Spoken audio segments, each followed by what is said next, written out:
That which was from the beginning, which we've heard, which we've seen with our eyes, which we have looked upon, and our hands have handled of the word of life. Word Out, a young people's church of the Men of Issachar Vision Incorporated, brings you God's word. Be blessed as you listen. Lord, we ask that you will send your word into our hearts. Spirit of the living God, remain our help. For we pray in Jesus' name. Please have your seats confidently. New Living Translation of Hebrews chapter 11 verse 1. I'll be reading from there. He said, what is faith?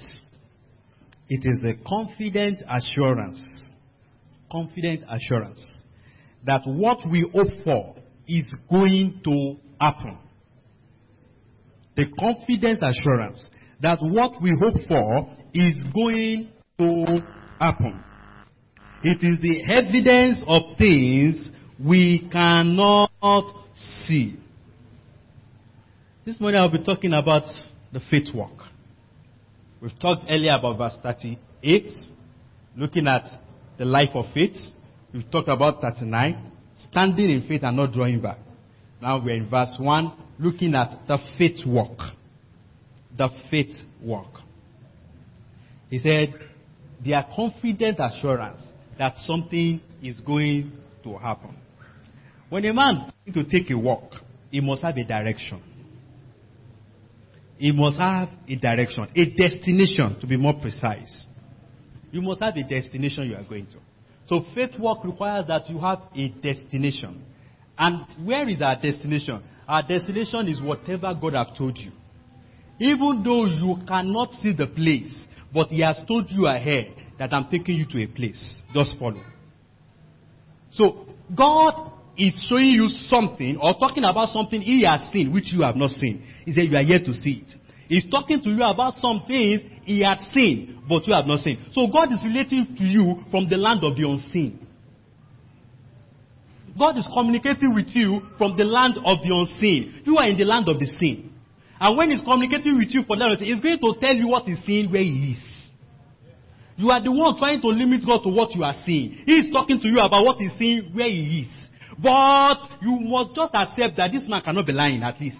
If he's saying this is what he's seeing, then I must trust Him and keep going in that direction until I get to that land. 2 Corinthians chapter 4 verse 18. He said that which is seen is temporal. But that which is not seen is eternal. There is a land of the unseen. So God is talking to you from the land of the unseen. He's making a phone call to you. Hello? Pastor Holmes, when your husband calls you and tells you, here, this is what is happening here, you believe him. You are not seeing it, but what do? You believe him. Why? You believe your husband cannot be lying. Your husband cannot be forming for you. Your husband cannot be trying to impress you. God is not trying to impress you when He communicates you. He's only telling you what He has seen about you in that land of the unseen. It's left for you to take a walk and go to that land. If you stay where you are, you will not get there.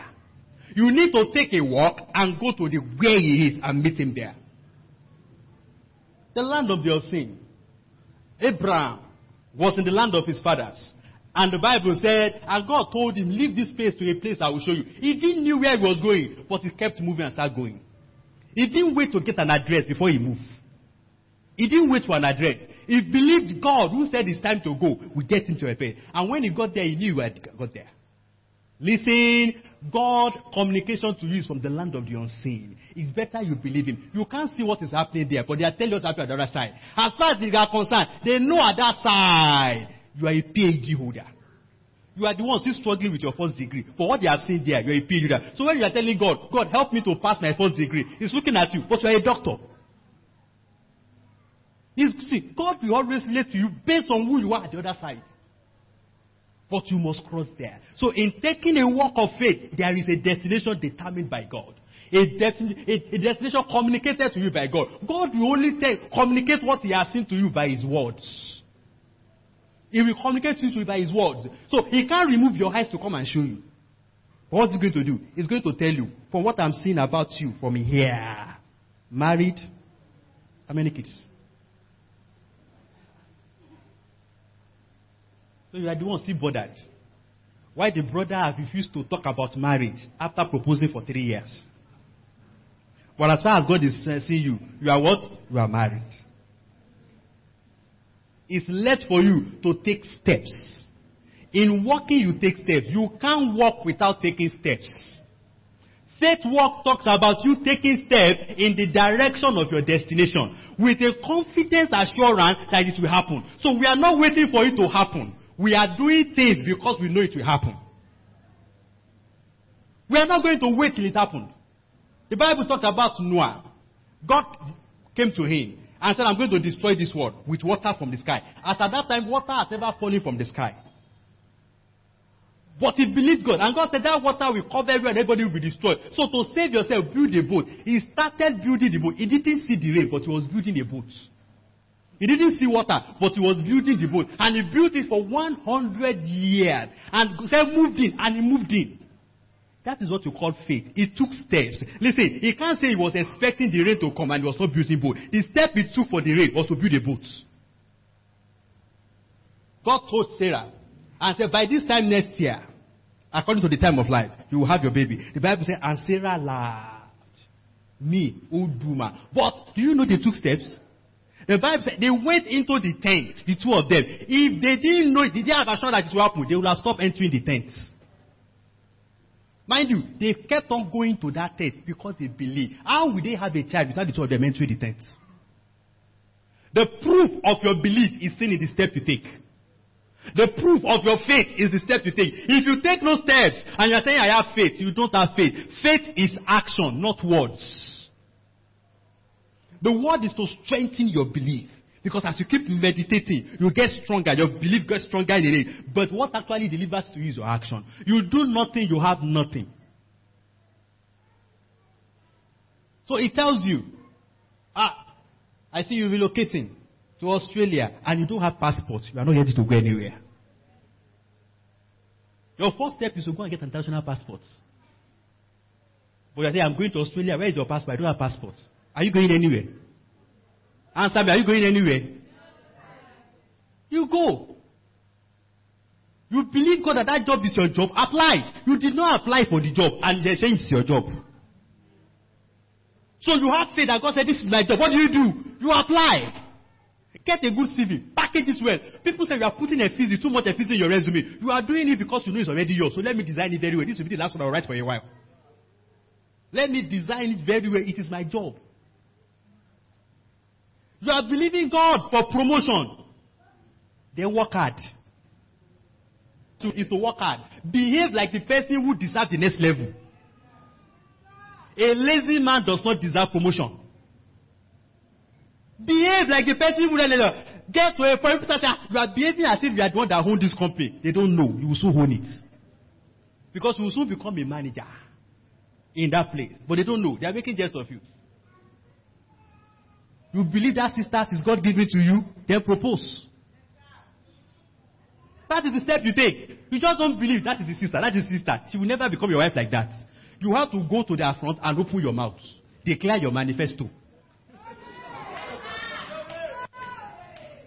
But you keep staying in your room, telling your friend, you see that sister that was dancing that yesterday? That's my wife.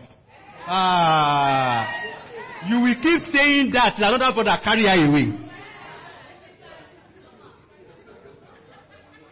You have to come out and declare your manifesto.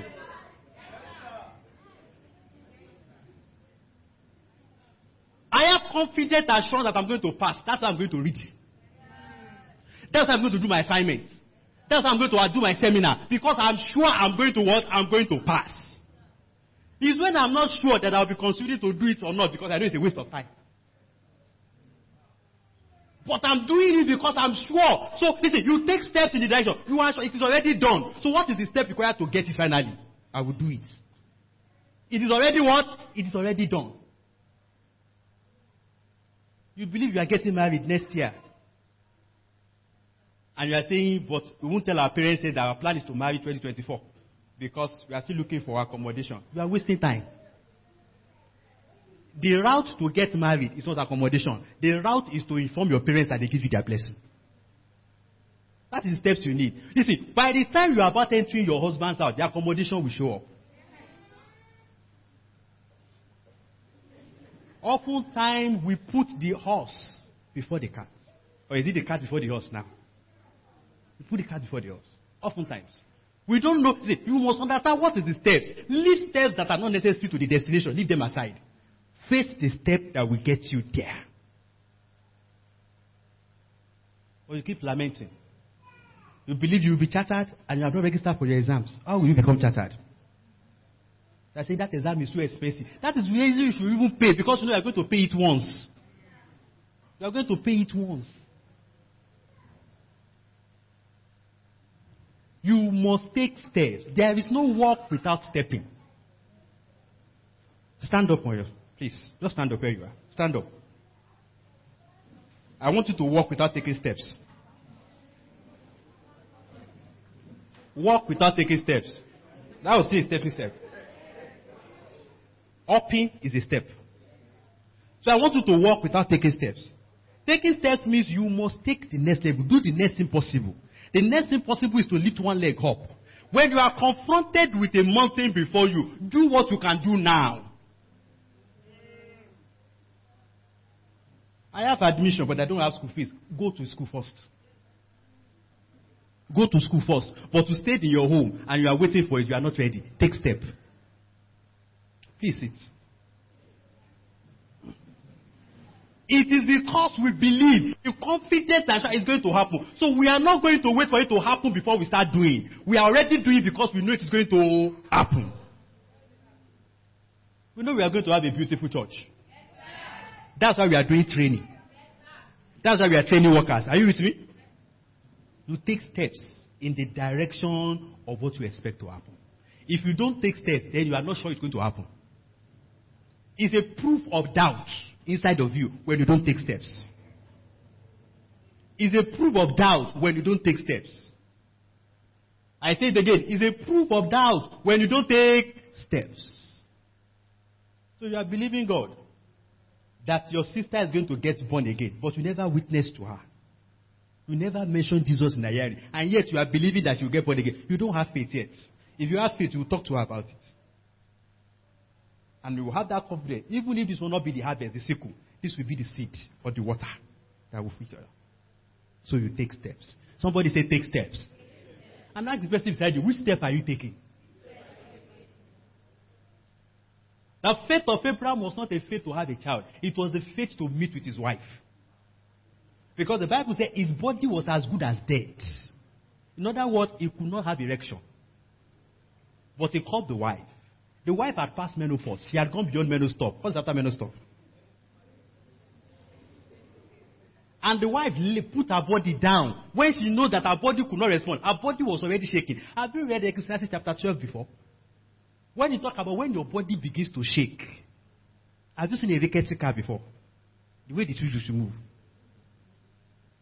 Yeah, these people had faith that they will have what they are going to have, and the two of them will not break into pieces. Why? They knew it is going to happen. If you know it is going to happen, you dare the odds and you take the step available to you. Because it is going to happen. So number one, I've talked to you in faith walk. You have a destination. Do you remember that? And then you take steps. Some destinations sometimes are ministered to you not by verbal words. Because it is not only by verbal means you communicate. God can communicate by body language. There are verbal words, verbal communication, and non-verbal communication. God can communicate by body language. How does God communicate by body language? He causes you to will and to do of His good pleasure. You don't really have a definite word, but suddenly you receive a strong energy to do something you didn't plan to do before. A strong energy just come upon you to go and do it. It is God causing you to will and to do of His good pleasure. You don't have a word for it, but as you move, somebody that has a word will respond. Listen, there are things God has said to people. If you don't respond to His promptings inside you, you will not meet those people. Those people will not deliver what God has them to deliver. You see, sometimes you just have a sudden energy to call somebody you have not called for a long time. You just cross your mind. Call that person. I'm not asking you to obey. Just call. Listen, God might have told that person to give you something. And the person had forgotten. Immediately you saw your call, say, Kai! I should have called you first. So you don't have people telling you, and I was planning to call you. Listen, God has communicated something to them to do for you. Just make your call and wait. Make your call and do what? And wait. When God gives you a sudden energy, how does God communicate? I will give you 2 instances. The way God led the Israelites. He led them by the pillar of fire in the night and the pillar of cloud in the day. Pillar of fire. Why fire in the night and not in the day? Why cloud in the day and not in the night? In the day, everything looks bright. But a cloud is a thick darkness. In other words, when you are feeling energy, listen to where God communicates. Sometimes when you are feeling energy, excited, and suddenly something punctures your excitement, it might be God telling you something. A cloud suddenly coming into your day, it might be God calling you at something. You are feeling energy. I'm going to go there. I'm going to go there. Suddenly, as you go to the junction, trying to stop a car, something just happened to you. You just lost interest. You just do your thing. I should not go again. You know those kind of thing. Has it happened to you before? God communicating. As long as you are not living in sin, God is communicating. God is communicating. He brings a cloud in the day. Everything is going right. Then he brings a fire in the night. When everything looks as if it's dark, everything looks as if it's flat. He just brings a sudden light, a sudden energy, a sudden spark. It just comes in the midst of it. Bam. Even when you don't feel like doing it, you didn't even plan to do it. It just comes to you. Visit for me, visit for me, visit for me. Then you go to Fumi's house, discover it was even a birthday. You never knew it was a birthday. Are you getting this? You never knew. But that energy just came suddenly. It was not in your plan. It was a fire, pillar of fire, individual, but in the midst of your darkness. So you must have a destination. God communicates by verbal means. He communicates by non-verbal means. So how does he communicate verbally? He gives you a word. The word might have a chapter, a verse, and a book in the Bible. Sometimes he might paraphrase to you. Do you get it? Sometimes he might just give you an instruction. But at times, it's just body language. It calls you to will. Philippians chapter 2 verse 13. It calls you to will and to do of his good pleasure. Then beyond destination, you must take steps. Why? We are not going to wait for it to happen before we do. We are going to do because we know it's going to happen. So because you know you are not going to be stranded, you are going to get a fine brother to follow you. That's why you are not going to look depressed. You dress well. You say, what you dress bento to lock on? Hey, money, I will meet my husband today. Dress as if that day your brother will come and propose to you. So you won't leave the house with one dirty slippers. And walking as if somebody that is tired of life. You walk because you know today I'm going to meet my life mate. And you get home and the devil tell you, did you not meet him? Listen, he has seen me, just didn't talk today. Tomorrow we'll go again.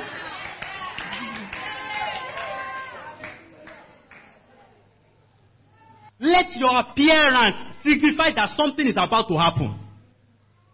Don't dress like somebody going backward. Dress like somebody going forward. Dress for the future you are going. Dress for it. And don't be shy to take honor that is fitting to where you are going. I saw Pastor this morning. What did I call you? I call you Daddy. Pastor was looking at me like this. That is where you are going. That is the next phase. And it came to pass. So, you must take steps in that direction. How do you take steps? You talk like it. You dress like it. You do what you are supposed to do for it. So the person who is believing God for a great harvest must go and sow. Cheers is a privilege to sow. A platform to sow. You are expecting a great harvest. Drop a great seed. And great seed goes beyond one chair. But as you keep taking steps, you come across different terrains. Somebody say terrains. You come across different terrains. There are the hilly region, there are the valley region. In fact, at times you come across the water. At times you are having faith for so many things at the same time. You are faithing this, you are faithing this, you are faithing this. It looks as if you are the only person in the world. Applying faith in 5 different things at the same time. And you are telling God, why don't you take it one after the other? And sometimes you have finished one faith, another one comes. You see, you move from faith to faith. As you are finishing one, another one comes before you. Matthew chapter 8. Jesus just finished preaching a long sermon on the mount, the Sermon on the Mount. And the leprous man came to him and said, if you are willing, you can heal me. He placed a demand on his faith. As he finished healing that one, the centurion ran to him and said, my servant whom I love so much is sick. Just say a word and I will be healed. The other one was, I saw him physically. He's now asking Jesus to do healing by Wi-Fi. So that's greater faith. E-faith. Okay. As Jesus moved there, trying to catch a nap, after preaching for 3 days, then they are facing the Bible again. He got to Peter's mother-in-law, at Peter's house, and saw Peter's mother-in-law. They said he was sick. And she touched the woman, and the woman got healing. Now, and the woman prepared food. After 3 days, you know it's good food and go and sleep. The Bible said the people heard what happened, and the whole town came to him. And he was healing all the sick and delivering all the oppressed. He kept on pushing his faith. The man kept using faith. Listen, there will always be a continuous demand on your faith. When there is no longer a demand on your faith, you should query yourself. Something has happened to your Christianity. There will always be something you are waiting for. There will always be something you are waiting for. When you don't have anything you are waiting for, it means you have cut yourself from the line of destiny. There will always be the next. And at times they rush you 5 at a time.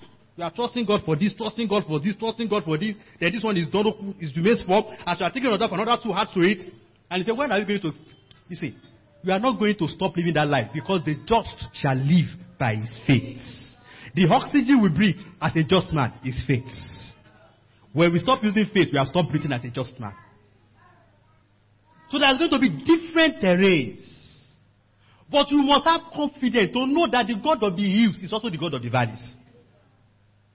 In 1 Kings chapter 20, Ahab was confronted by Ben-Hadad, the king of Syria. He came with 32 other kings to confront Israel alone. And the Bible says, and they laid a siege on Samaria, the capital of Israel. And people could not go in and go out. And they were fighting him. And the first time, Ahab won. The second time, Ahab won. And then they said to themselves, Ben-Hadad and the other kings, they said, their God is a God of the hills. They are winning us because how can 33 kings be fighting one king and it's defeating us?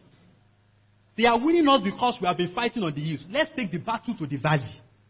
Their God is a God of the hills and valley. In verse 28 of 1 Kings chapter 20, God said, for I have heard, they have said your God is a God of the hills and not of the valley. Therefore will I show you and lead you in battle, and you shall defeat them. The God of the hills is the God of the valley.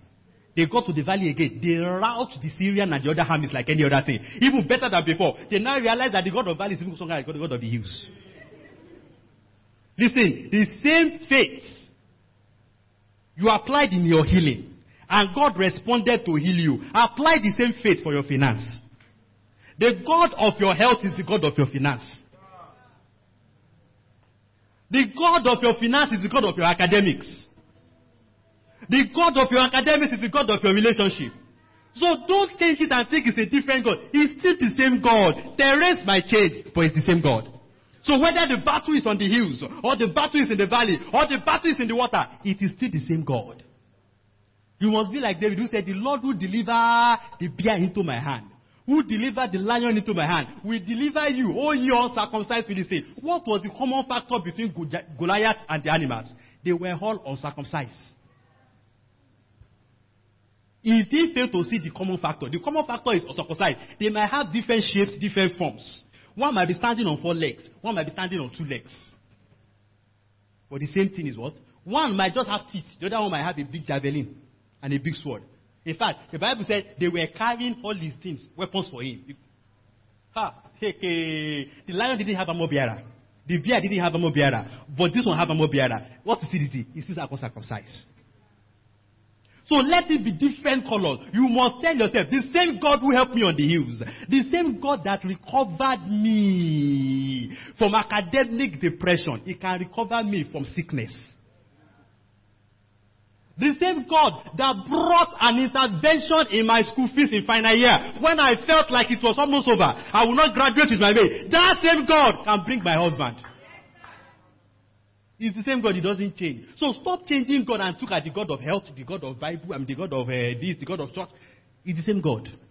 Somebody say the same God. The same God. If your faith has worked for you on the hills, it can work for you in the valley.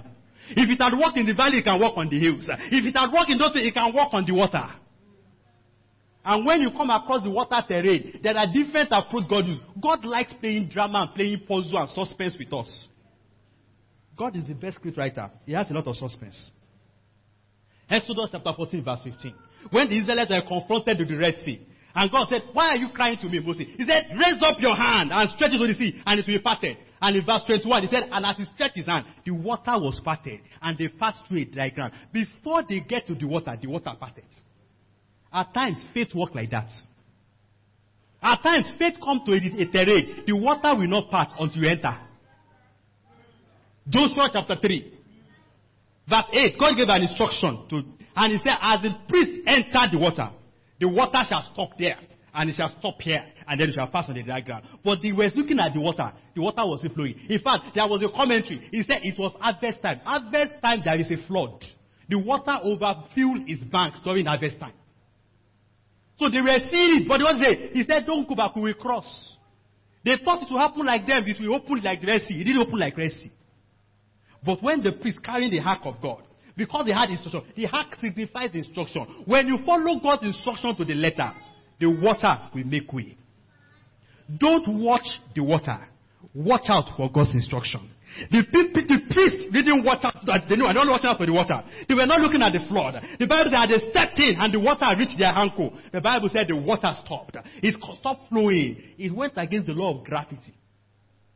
Because as it was coming from the hillside, the water stopped midway somewhere there.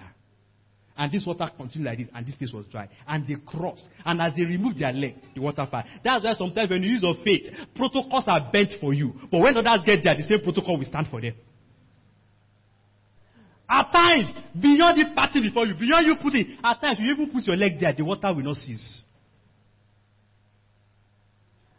Matthew chapter 14, from verse 22. Jesus, after a great miracle of multiplying food, Jesus said to the disciples, he said, cross over to the other side. Now, he didn't say, go into the water and drown in the water. He said, cross over. That is a clear word. God has told you the final point. You will get to the other side. So they were on water. Jesus did not follow them. They were on water, and the storm was much, and they were afraid. Listen, there was no need to be afraid. He said you will get to the other side. He didn't say you perish in the water. Listen, you might be in the water, and the storm is heavy. The water is sinking into your boat. It's sinking your boat. Don't be afraid. He said you will get to the other side. He didn't say you perish in the water. He said, even though I pass through the water shall not drown me. I pass through fire, it shall not burn me. He didn't say there won't be fire. There are times that your faith will not stop the water. The water will keep on going. In fact, it will come with a heavy storm. But the Bible says, and Jesus was coming, and he was walking on the waters. At times, the water will not stop. You have to walk on the water. Don't let the water stop your faith. Keep taking your steps. You came before the river bank, the water did not pass. Step in. You step in, the water did not stop. What do? You keep walking. You keep walking, and you realize that you are not sinking. And at times, even beyond walking on water, you sleep on water. Matthew chapter 8, verse 24. Jesus already said, he said, let's go again to the other side. And as they go to that, he said, but the Bible said, and Jesus was sleeping in the boat. And they came and asked him, don't you care that we perish? At times, you might be in a tribulation, but God gives you a certain peace, and people think of you are not even responsible. You have this matter, you are not bothered. You are not doing anything. We are the one running your hand. You are just calm as if everything is okay. Everything is okay. That's why I'm calm. He said, this is not okay. You are seeing with the eyes of the flesh. That which is seen is temporal. I'm not seeing the temporary state. I'm seeing the eternal state, the permanent state. This is a temporary address. I'm seeing the permanent address. And Jesus was sleeping. And they said, don't you care? They wanted to move him to anxiety. They have anxiety. Anxiety is a proof that you don't have faith. You know, sometimes you ask yourself, this matter that is so pending on me, and I'm behaving as if I don't even have a deadline. Have you ever caught you before? And you are thinking, I'm behaving as, listen, don't allow people to put pressure on you and you begin to shake around. Jumping up and down doesn't mean you will get answer. Activity is not equal to productivity.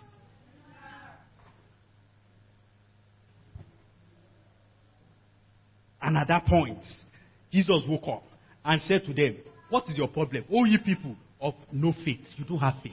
Why that they don't have faith? They were scared of the storm. But I told you we are crossing to the other side. We will get there. If you have faith, whether there is storm or not, what do?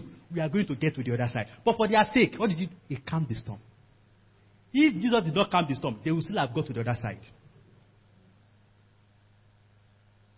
At times, God puts you through a faith series that it doesn't stop the storm. It's left for you to continue taking your steps. So whether the terrain is favorable or the terrain is unfavorable, what do? Keep taking your steps. Keep taking your steps. Keep taking your steps. Keep taking your steps. And remember, the same God of the hills is the God of the valley. I will run to you. Words of truth, not by might, not by power, but by the Spirit of God. And I will run the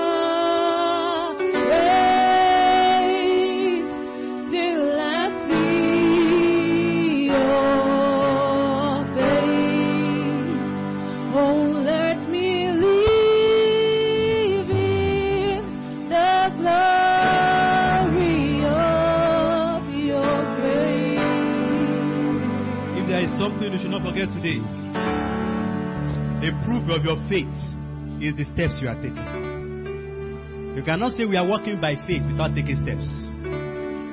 Show me your steps, and I will show you a man who has faith. Show me the steps you are taking, and I will show you a man who has faith. Thank you very much. Go take steps. I had now some people just need to ask God, God give me boldness to take that step. Boldness, courage to take that step. Boldness, courage.